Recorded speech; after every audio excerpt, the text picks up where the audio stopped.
it becomes more dramatic first. There were gravestones. Now they were keeping some dark thread captured.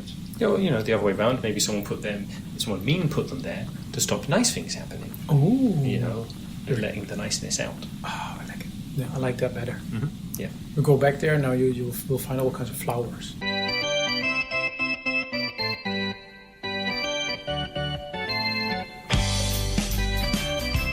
Hello.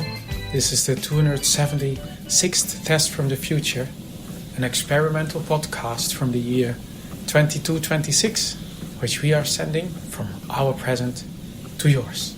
My name is Dirk. And my name is Simon. And we're putting the past in podcast. You're a little out of breath right now, Dirk. Yes, I'm on a treadmill. Indeed. Can you hear it? I mean, I can hear it. I think our listeners will be able to hear it too.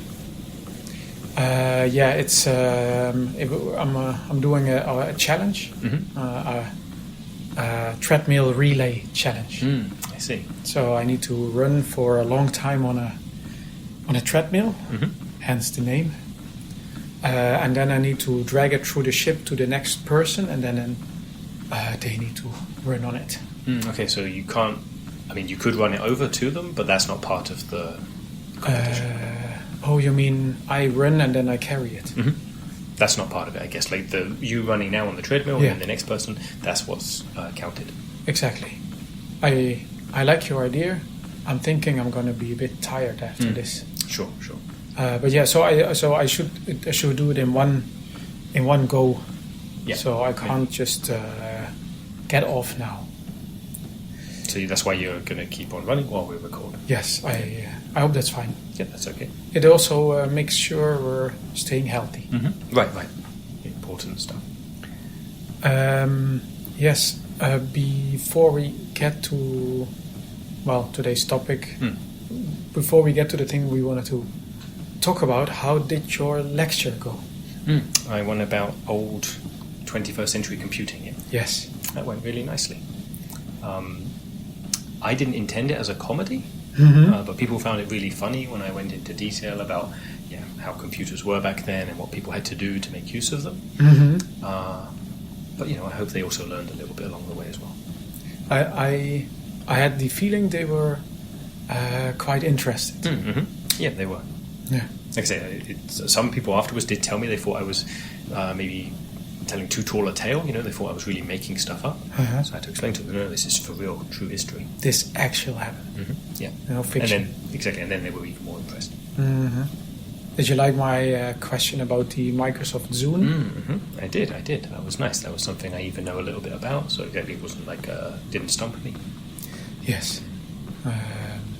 And it wasn't used for space travel, right? Correct. No, it was not used for space travel. Though they made it featured in some films set in space. Ah, really? Yeah, from the early 21st century. Oh, wow. So there was a little bit of a tie-in to what we're all doing now. Cool. So it's a bit of a, it's true, a small link to, cool. Then, and we're now actually in space talking about the Microsoft Zune. Correct. Not listening to one, but talking about one. Maybe if we ever get back to Earth, maybe we try to get one. Maybe if we find one in a museum somewhere. I guess. I think they're very rare. I guess so. I mean, we found the iPod that we have in the museum, right? Right, and they were much more popular back in their time, so it made there were many more of them out there. Oh, really? Yeah? Okay. Kind of like Yoda and Agent Smith. A bit like that, yeah. Exactly, a whole lot of them. Okay. I would say we move over to the thing that we wanted to talk about, being the black monoliths that we've been finding. Indeed. Do you want to talk about them a bit? Or shall I? No, you talk about it. Sure. You're busy right now. Yeah. So on the last few planets and moons and so on that we've been visiting the last week, we've been finding these relatively small black monoliths, completely featureless, kind of black that light soaks into, not so tall, I'm showing with my hand now, about 1 meter high, surprisingly dense, but it's possible to pick one up and carry it with a bit of effort. And we've been finding them, and then at some point we was like, how about we take them with us? Yes. Because they look kind of cool. Yeah. Maybe we could do something with them. Yeah, maybe they come in handy. Exactly. Some folk thinking maybe they could be a fuel source. Yeah. Seems unlikely, but sure, maybe. Or maybe there's some advanced technology in them, Or maybe they're just really cool. Yeah, they look good in the different apartments in the ship, and Right. they've now been scattered along the hallways, and they take up quite a bit of space by now. Sure, yeah. I think 46, I think, is the count. I think that sounds about right, yeah. And they're keeping notes of it on the big sticky note wall. Yeah, so we can follow along. Exactly, to know how many there are, where they were found, what kind of conditions they were found in. Yeah, but it's and I think we've actually the first two we didn't take, but then we went back to pick up them. Exactly. Once we figured, hey, there's a whole lot of them out here. Exactly. Let's catch them all. So exactly, went back and got the first two. Maybe they do something when you found them all. Indeed, maybe you need to combine them. We don't know what the total number would be necessary to make something happen. So let's just keep collecting them all and find out. But it's I like it how it's become a bit of a game, right? To spot them in the first place, yeah. Exactly. Like right now, whenever we go through a new asteroid belt or enter a new solar system, it's like everybody keeps their eye out for another black monolith. Indeed. And obviously they're far easier to spot when they're on like a brightly lit hill, versus floating in an asteroid belt. That can be harder to spot. Yeah. And also because, they're not so big, so you need to be relatively close. And they're black, and we're in space. So depending on where we are, they're a little harder to make out. Exactly. So it helps then, for example, when the ship's going by, if you get outside the ship and have the ship between you and wherever you're looking, then you can see it a bit easier against the ship. Or if we use our strong lights where we shine on things, if you suddenly see something making a shade on an otherwise smooth surface, then there's something on there. Potentially, yeah. But so far, most of them have been found on planets, like on the ground, basically, not floating around. Yeah, exactly, yeah. And it's fun. And now you now know, like the landing parties. In the beginning, they were super popular, but now people go like, oh yeah, another planet, whatever. You go. But now, since we've started finding these, everybody wants to be on the landing party again because you get to scatter around and see if you find another black monolith. Right. It's reinvigorated interest, definitely. And you found one yourself, right? I did. Spotted it myself. Yep. That's what you mean. And that one was that one was a bit hidden. It was underneath some bushes, so like the plants had grown over it basically. And I actually found it by chance, just walking along. My foot brushed against it, it went, hit something hard. My first thought isn't that it's a monolith; it's just like a rock or something. But then, I hit my foot hitting it, moved the plants aside enough that I could see that blackness under it. And they're super black, right? So exactly, like I say, absorbing all the light. And they have no stains on them, right? Even if there's stuff being grown over them, they're still smooth. Correct, and the plants haven't burrowed into it in any way. Like they're growing across its surface, but they're not in it. And it was still standing up, right? So it just covered in plants. Where the plants had grown over it. Actually, it was about half of it was actually under the mud, embedded in the ground. So only half of it was actually above the surface. But it was perfectly upright. It wasn't on its side. One could only imagine how many of these must be out there, right? If we find them like that, how many places that we haven't been to? Right, because this one presumably had been there quite a while for the stuff to grow over it like that. So maybe there are even older ones which are completely underground. Yeah, as people are now trying to figure out a pattern. Right. Is this a grid or are there lines or so? But so far they seem to be relatively random. Relatively, and I think the issue is there's we found too few maybe to work out what pattern there is, actually, if there's a pattern. You can imagine maybe there are these old-fashioned drawings, that are dots, and then you connect the lines between the dots, from 1 to 2 to 3 to 4, and then... Right, sometimes the dots have numbers, so you know which order to go in. And then at the end it's a unicorn or plate of spaghetti or something like Sure. So maybe this will be that. We don't have numbers right now, but at least we're collecting the dots.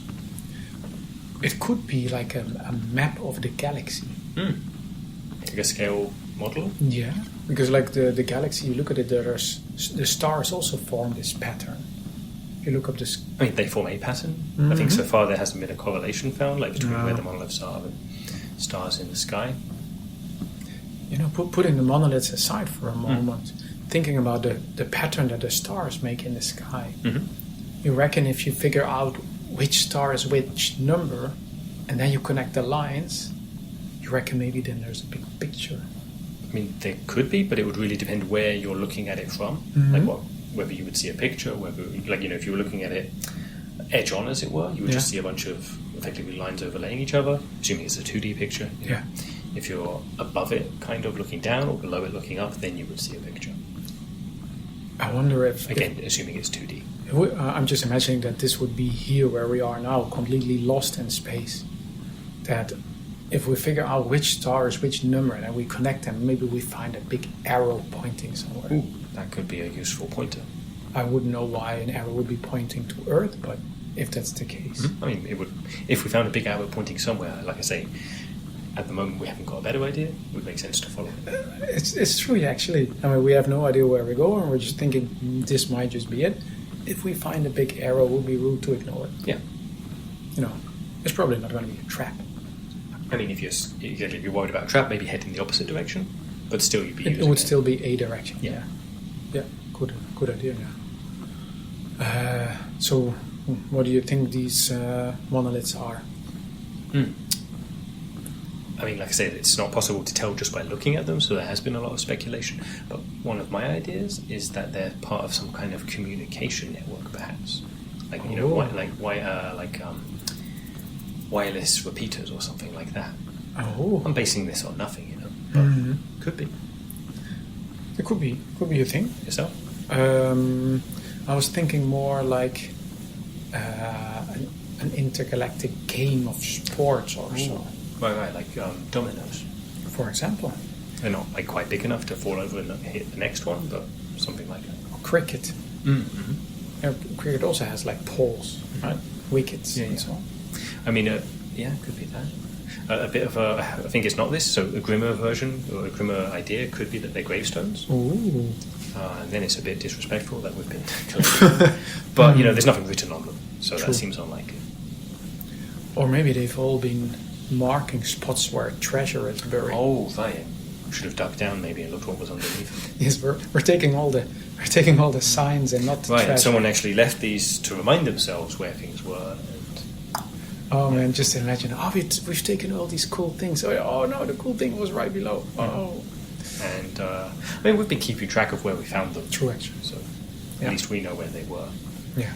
Don't know if anyone's keeping track of which one was where, because there's a point I don't think I mentioned. They are all identical, so not just featureless, but each one is identical in terms of dimensions, weight, and so on. True, yeah. And it's not possible to stick a label to it saying this is, you know, number 1, number 2, and so on. So hopefully, if we ever put them all back, it's fine that they're not exactly the same one in exactly the same spot. Yeah. Oh, I imagine we at one point having to go back and put them all back because somebody told us, no, don't take these, put them back. That's rude. Right. We'd want to be polite. We'd want to put them back. Hopefully we'd get it back. Or maybe they were planted there to keep something out. Oh, right. Or in. Like a warning or some kind of... Maybe they were a plug on something.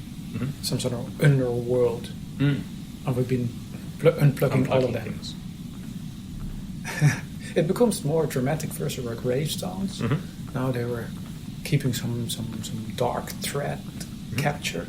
Yeah, well, you know, the other way around. Maybe someone put them there to stop nice things happening. Oh, you know, letting the niceness out. Oh, I like it. Yeah, I like that better.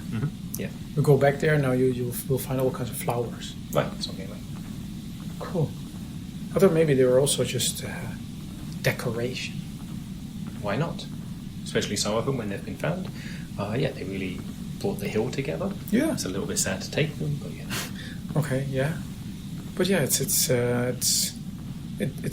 I like it that to think about. At one point, there has been some entity here who thought, hey, let's liven up this place a bit. Let's put thousands of little black monoliths everywhere. I'm saying thousands. That's an assumption. Yeah. They're not so densely packed that we found them, but if it keeps on going like it has been, we'll get there. I mean, it's like the first solar system we found them in, that's like 3 solar systems ago. So it's like we've kind of entered like part of the universe where they are. Right. At least, I mean, definitely. And at least so far we keep finding them, so maybe we're following a path laid down by someone else. Or maybe we're entering into a zone where they're just everywhere. We'll find out as we go. I can just imagine also if at one point we stop finding them, first of all, we're all going to be super disappointed, like demoralized. And then this might just be a signal that we're going in the wrong direction then. No, we need to backtrack a little bit, find the next section where the monoliths continue. Here we found them last, let's go left. Right. Gives us something to look for. So obviously physical objects to look for, but gives us like a potential path to follow as well. Yes. Okay. How are you doing? I'm getting a little tired. I'm slowing down slightly, but I'm still getting tired. Sure. Shall we wrap up the episode then? Yes, let's do so.